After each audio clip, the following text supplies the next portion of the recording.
வணக்கம். அதிரடியின் இன்றைய பிரதான செய்திகள். முதலில் தலைப்புச் செய்திகள்.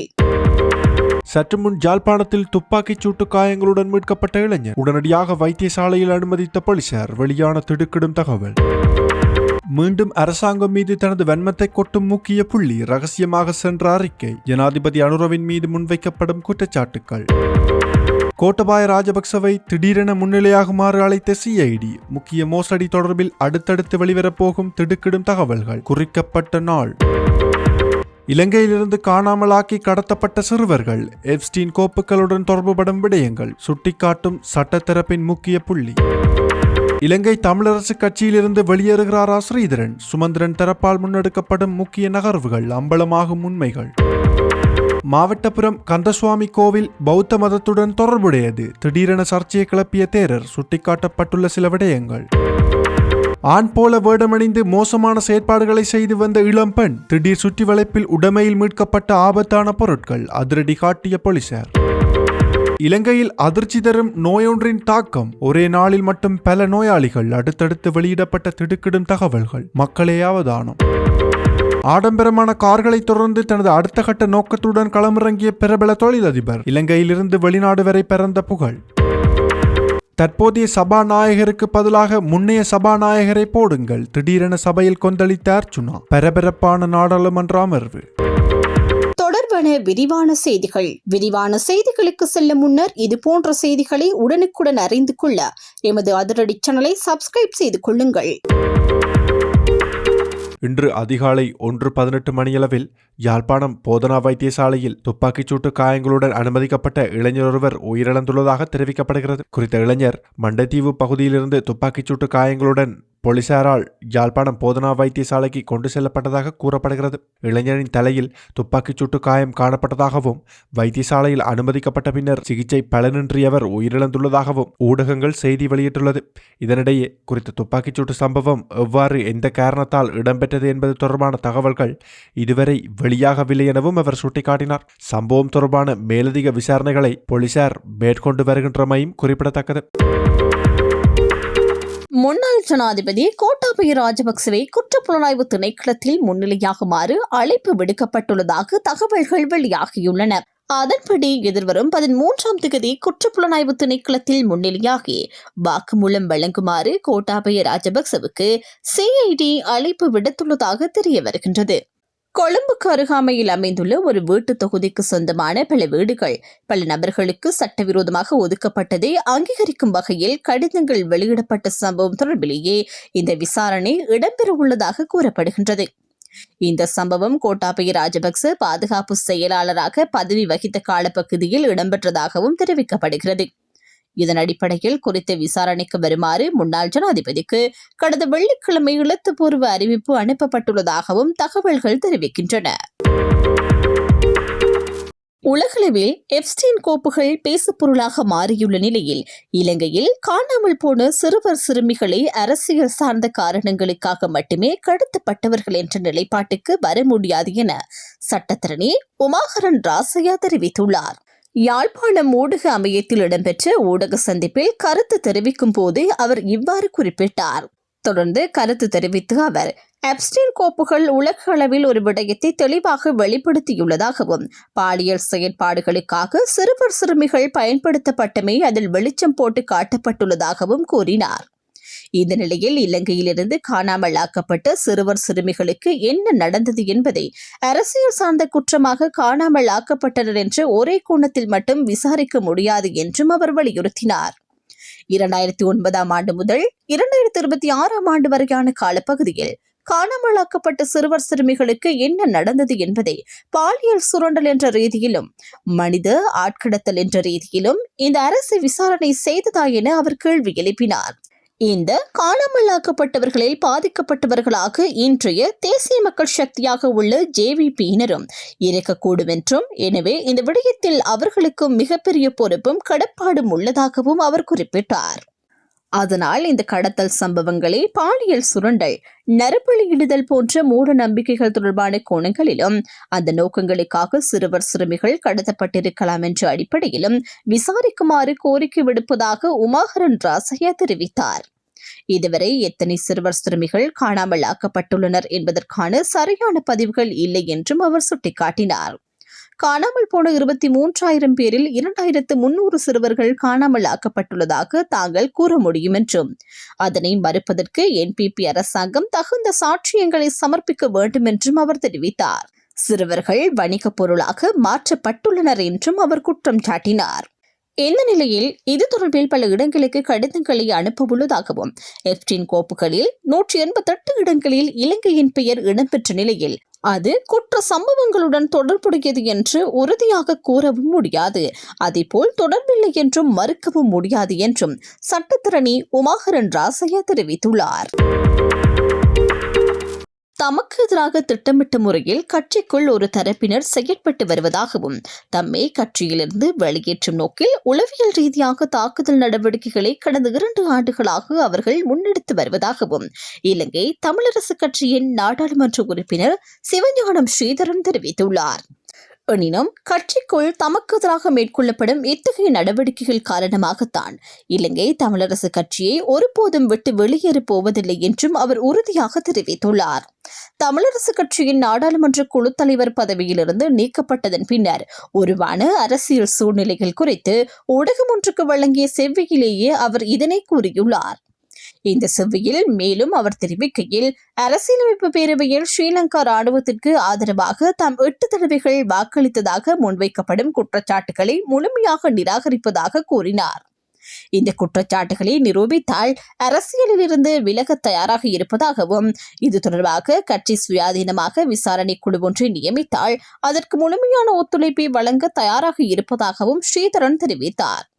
மேலும் நாடாளுமன்ற குழு தலைவர் பதவிக்காக தாம் சண்டையிடப் போவதில்லை என்றும் தம்மை கட்சியிலிருந்து வெளியேற்ற நினைக்கும் தரப்பினரின் எதிர்பார்ப்பை நிறைவேற்றும் வகையில் கட்சியை விட்டு வெளியேற மாட்டேன் என்றும் அவர் குறிப்பிட்டார். அதேவேளை கட்சிக்குள்ளிருந்து போராடுவதே எனது தீர்மானம் என்றும் ஸ்ரீதரன் தெரிவித்தார். நாடாளுமன்ற குழு தலைவர் பதவியிலிருந்து தம்மை நீக்குவதற்கான தீர்மானத்தை அரசியல் குழு எடுத்திருந்தால் சாணக்கியன் எம்பியை அந்த பதவியில் நியமிக்கும் முடிவு எந்த குழுவில் எடுக்கப்பட்டது என்றும் அவர் கேள்வி எழுப்பினார்.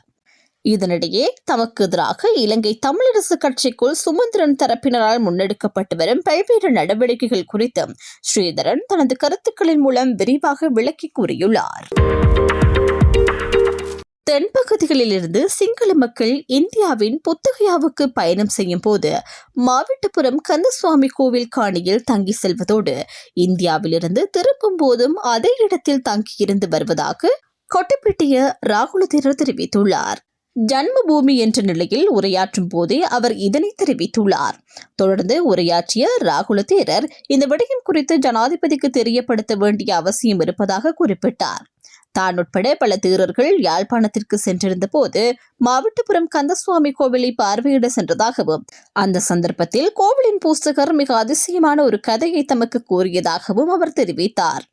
அதன்படி தென்னிலங்கையை சேர்ந்த சிங்கள பௌத்தர்கள் காங்கேசன்துறை துறைமுகத்தினூடாக இந்தியாவின் புத்தகையாவுக்கு பயணம் செய்யும் போது மாவட்டபுரம் கந்தசுவாமி கோயிலில் இளைப்பாரி விட்டு செல்வதோடு இந்தியாவிலிருந்து திரும்பும் போது மீண்டும் அங்கேயே இளைப்பாறிய பின்னரே தென்னிலங்கைக்கு சென்றதாக அந்த பூசகர் தெரிவித்திருந்ததாக ராகுலதேரர் கூறினார். மேலும் இந்த நிகழ்வுகள் பௌத்த மதம் இலங்கைக்கு வருவதற்கு முன்னரே இடம்பெற்றவை என்றும் அந்த பூசகர் கூறியிருந்ததாகவும் அவர் சுட்டிக்காட்டினார்.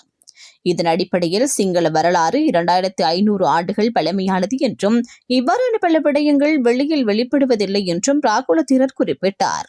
அதனால் வடக்கில் சிங்கள பௌத்த மக்களுக்கு உரிமைகள் உள்ளதாகவும் அதேபோன்று தமிழர்களுக்கும் வடக்கில் உரிமைகள் உள்ளதாகவும் அவர் தெரிவித்தார். அனைத்து மக்கள் கூட்டத்தினருக்கும் ஏதோ ஒரு வகையான உரிமை இருக்கிறது என்றும் அந்த விடயம் தொடர்பில் தமக்கு எந்தவிதமான வாதங்களும் இல்லை என்றும் அவர் கூறினார்.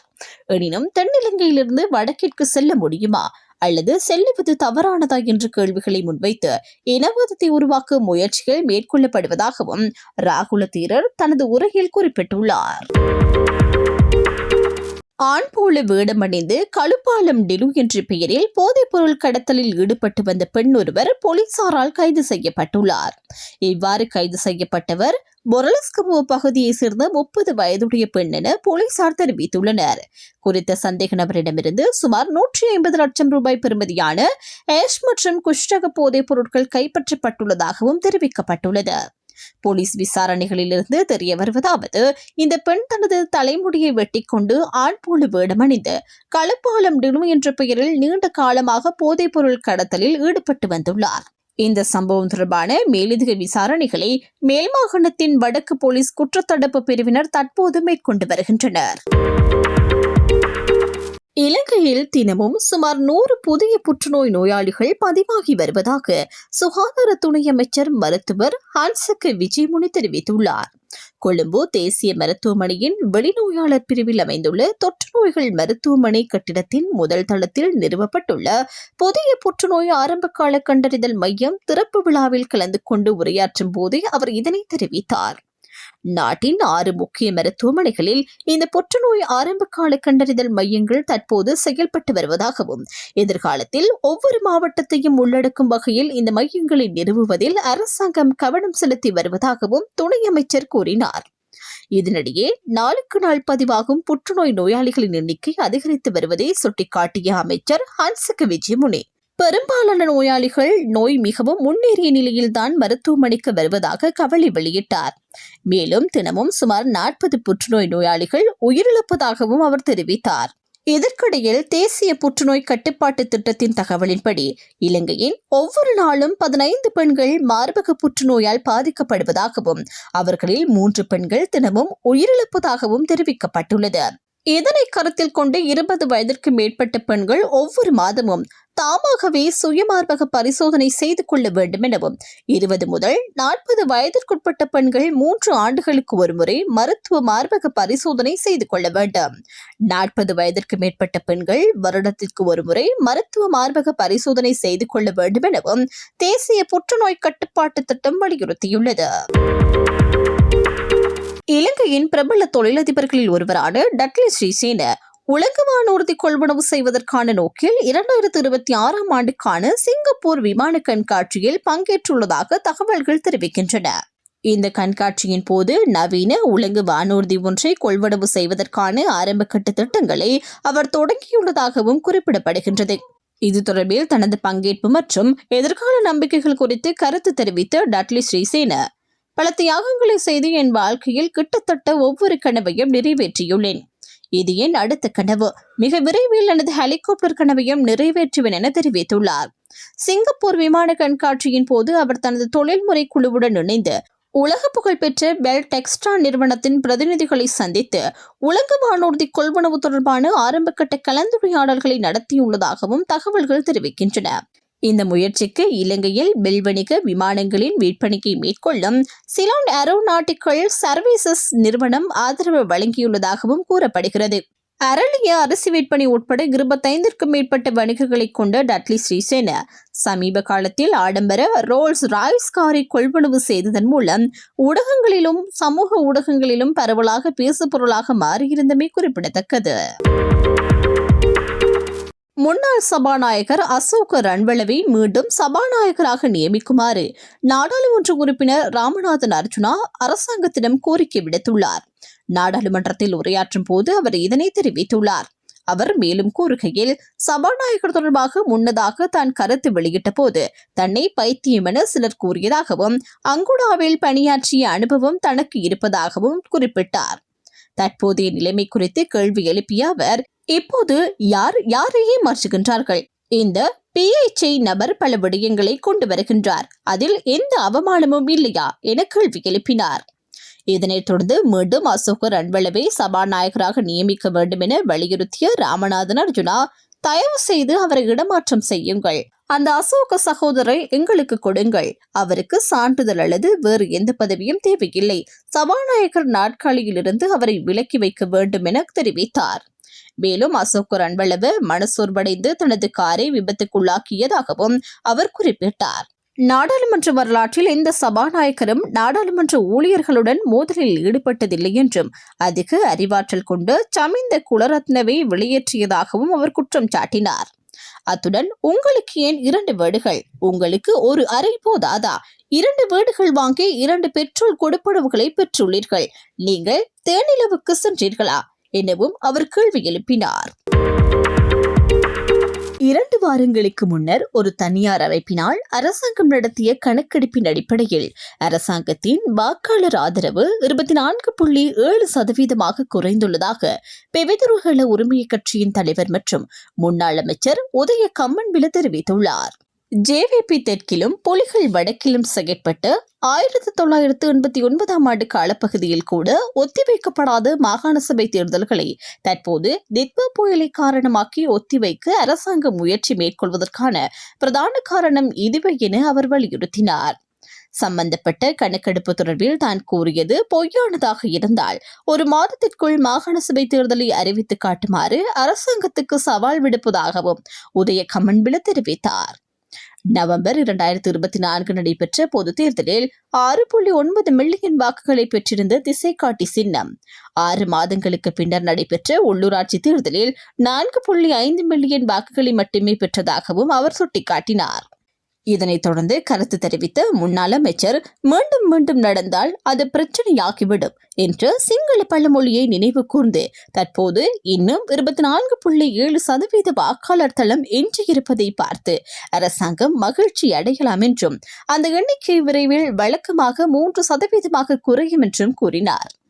மேலும் 2025 மே மாதம் மாகாண சபை தேர்தல்கள் நடைபெற்றிருந்தால் அரசாங்கம் மேற்கு மற்றும் வடமத்திய மாகாண சபைகளை வென்றிருக்கலாம் என்றும் தற்போதைய நிலையில் அரசாங்கம் அனைத்து மாகாண சபைகளையும் இழக்கும் அளவுக்கு வீழ்ச்சியடைந்துள்ளதாகவும் உதய கம்மன்பில குறிப்பிட்டார்.